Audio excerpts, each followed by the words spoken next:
yang disampaikan oleh Bapak Ustadz Effendi LC. Alhamdulillah beliau telah memimpin kita di sholat isya berjamaah. Assalamualaikum warahmatullahi wabarakatuh. Waalaikumsalam warahmatullahi wabarakatuh. Alhamdulillahilladzi ja'ala syahr Ramadan syahr as-siyam wa syahr al-qiyam wa syahran fihi unzila lailatul qadar. Asyhadu an la ilaha illallah wahdahu la syarika lah wa asyhadu anna Muhammadan 'abduhu wa rasuluh. Allahumma salli wa sallim ala habibina wa maulana Muhammadin sallallahu alaihi wasallam wa ala alihi wa sahbihi ajma'in, amma ba'd. Hadirin jamaah salat isya, insyaallah dilanjutkan salat tarawih dan witir yang dirahmati Allah Subhanahu wa taala. Pertama-tama marilah kita bersyukur kepada Allah Subhanahu wa taala terhadap limpahan nikmat yang telah diberikan kepada kita. Kalau kita mau hitung sedikit nikmat yang diberikan oleh Allah, menghitung sebentar saja nikmat yang diberikan oleh Allah, maka kita tidak ada kata kecuali bersyukur kepada Allah Subhanahu wa taala. Seandainya kita introspeksi diri apa yang ada di tubuh kita, seandainya Allah Subhanahu wa taala menghentikan darah kita, yang terjadi adalah kematian. Seandainya Allah Subhanahu wa taala tidak memfungsikan salah satu anggota tubuh kita berupa tangan, apa yang terjadi? Mau makan gak bisa. Makanan enak di depan kita, tapi mau ngambil gak bisa karena tangannya tidak berfungsi alias stroke. Itu hanya satu di antara sekian banyak nikmat Allah yang telah diberikan kita. Maka gak ada kata kecuali bersyukur kepada Allah Subhanahu wa taala. Dan syukur kita aplikasikan, kita implementasikan dengan berbagai ibadah, tapi khusus di bulan Ramadan. Selanjutnya salawat dan salam tercurahkan kepada junjungan kita Nabi besar Muhammad sallallahu alaihi wasallam, keluarganya, para sahabatnya, pengikutnya, dan juga kita semuanya berharap menjadi hamba-hamba Allah yang mendapatkan syafa'atul uzma kelak di yaumil akhir. Bapak Ibu yang dirahmati Allah Subhanahu wa taala, pasti kita semuanya ini ingin menjadi keluarga yang ahli jannah. Tidak mungkin satu orang pun yang berakal sehat tidak menginginkan jadi ahli jannah. Semuanya pasti ingin menjadi ahli jannah. Karena kita hidup di dunia ini gak ada lama, artinya gak akan lama. Sebentar, habis itu meninggalkan yang disebut dunia ini. Disitulah letak orang tersebut bahagia atau tidak. Ketika amal baik seseorang di dunia, insya Allah dia akan dibalas kebaikan di akhirat di alam barzakh. Ketika seseorang beramal buruk di dunia, maka Allah akan berikan balasan yang setimpal terhadap perbuatan buruk. Hadirin yang dirahmati Allah Subhanahu wa taala, apa kiat-kiat agar menjadi ahlul jannah, agar kita nanti dimuliakan oleh Allah, ditempatkan di tempat yang mulia? Yang ketiga, di alam barzakh ditempatkan di tempat yang luas, lapang, bahkan dikatakan naumata alus, yang artinya tidurlah kamu seperti tidurnya pengantin baru. Itu yang dikatakan untuk ahlul jannah. Tidak lama menunggu hari kiamat. Kalau kita di dunianya berpuluh-puluh tahun menunggu, di alam barzakh seakan-akan baru kemarin dia itu meninggal, karena merasakan indahnya di alam barzakh karena perbuatan baiknya. Hadirin yang dirahmati Allah Subhanahu wa taala, Allah Subhanahu wa Ta'ala berfirman, dan surat ini mungkin sudah familiar di bapak-bapak, karena di awal-awal surat Al-Baqarah, A'udzu billahi minasy syaithanir rajim, wa basyiril ladzina amanu wa 'amilus salihati anna lahum jannat.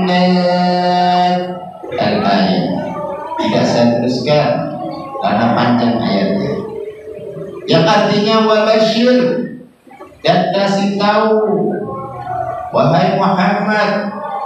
Ini perintah Allah kepada baginda Rasulullah SAW.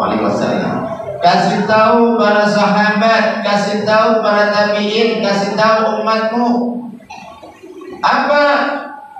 Alladzina amanu wa 'amilus shalihat, orang yang beriman dan beramal salih, anna lahum jannat, baginya adalah surga. Ini Allah yang mengatakan, dan ini janji Allah. Ketika Allah berjanji tidak pernah diingkari. Innallaha la yukhliful mi'ad, sesungguhnya Allah tidak mengingkari janjinya.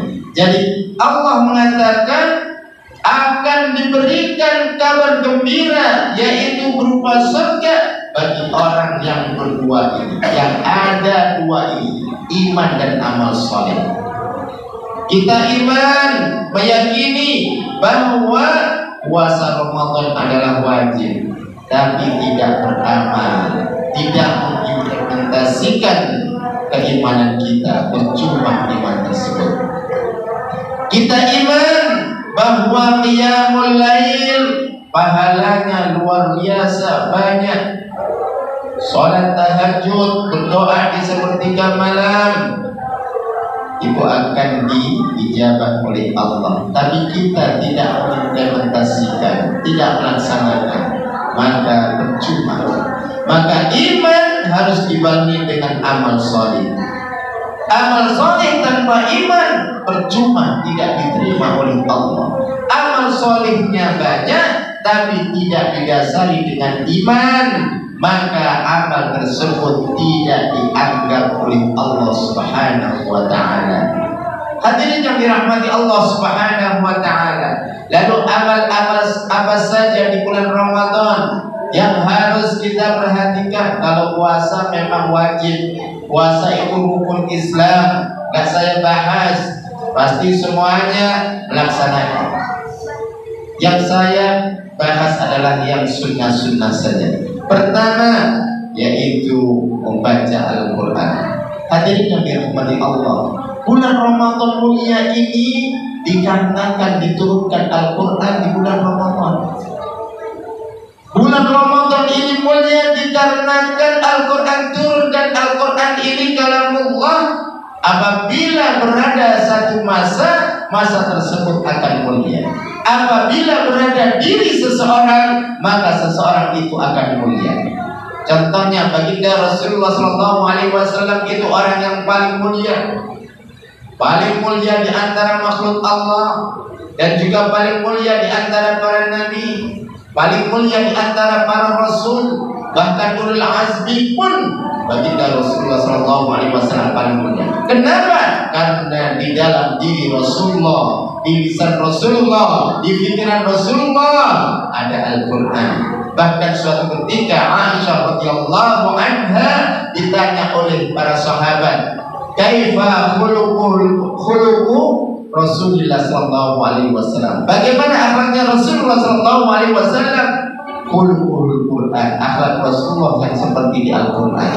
Artinya Rasulullah sallallahu alaihi wasallam ini dalam masalah Al-Quran sudah berdarah daging. Wajar kalau dimuliakan oleh Allah Subhanahu wa Ta'ala. Malaikat Jibril itu malaikat yang termulia di antara para malaikat, dikarenakan beliau mengirimkan, menyampaikan wahyu dari Allah kepada baginda Rasulullah SAW. Artinya Al-Quran ini berada dimanapun akan menjadikan orang tersebut mulia. Maka Kalau kita tahu bahwa Al-Quran itu menjadikan kita mulia, maka harus banyak-banyak berinteraksi dengan Al-Quran. Banyak kisah-kisah atau banyak cerita-cerita yang orang tersebut biasa-biasa jadi mulia karena Al-Quran. Orang S1 banyak yang tidak dapat pekerjaan, hidupnya terlunta-lunta. Ada anak SD, apalagi SMA, S1, dia kehidupannya tidak wujud. Tapi ada anak yang keluaran SMP, tapi dia menghafal Quran, dimuliakan oleh Allah Subhanahu wa Ta'ala. Ini salah satu contoh saja, salah satu contoh yang real dalam kehidupan keseharian kita, bahwa orang yang berinteraksi dengan Al-Quran akan dimuliakan oleh Allah. Maka bulan yang mulia ini hendaklah kita muliakan dengan berinteraksi sebanyak-banyaknya, yaitu dengan Al-Quran. Yakinlah bahwa Al-Quran ini akan memuliakan kita, dan harus kita aplikasikan atau laksanakan. Jangan hanya yakin saja tapi tidak mau aplikasikannya, percuma. Bagaimana caranya memuliakan Al-Quran? Dibaca. Baca Al-Quran, boleh tadarusan bareng-bareng, boleh sendirian, karena tadarusan nanti waktunya habis. Untuk bareng-bareng nggak bisa cepat, milih baca sendiri biar targetnya tercapai. Paling tidak 1 kali khatam dalam sebulan ini, ya, paling tidak di program. Mulia ini tidak hanya di dunia, Bapak Ibu yang dirahmati Allah. Mulia ini bisa di akhirat. Pasti tadi ingin semuanya masuk surga. Agar kita mulia, hendaklah kita muliakan Al-Quran ini. Pasti akan menjadikan syafaat bagi kita. Ketika amal kita rendah, amal baik kita jelek atau sedikit, dengan membaca Al-Quran kita terbantu. Kita akan diselamatkan oleh Al-Quran tersebut karena bacaan Al-Quran kita di bulan Ramadan ini atau di bulan-bulan yang lainnya. Hadirin yang dirahmati Allah Subhanahu wa Ta'ala. Yang kedua, saya singkat-singkat saja karena tak terlalu lama ya waktunya. Yang kedua adalah perbanyak sedekah. Baginda Rasulullah SAW bersabda, as-sadaqatu afdalus sadaqati sadaqatun fi Ramadan. Afdalus sadaqah, sedekah yang paling mulia adalah sedekah di bulan Ramadan. Maka perbanyak sedekah. Tadi Pak Tri sudah menjelaskan. Terima kasih kepada ibu-ibu, bapak-bapak yang memberikan iftar.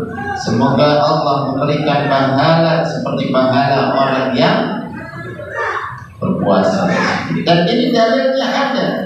Jadi ada orang yang 1 hari sama waktunya, tapi beda kualitas puasanya. Ada orang 1 hari bisa berpuasa seperti 10 kali. Kenapa? Karena dia ngasih orang 10 yang lagi berbuka puasa, dikasih 10. Artinya dikasih makanan. Dan ngasih makan inilah yang ngasih dapat pahala puasa seperti pahala orang yang berpuasa tadi. Kalau dikalikan 10, ngasih orang 10, maka kita seperti puasa 11 hari dengan kita.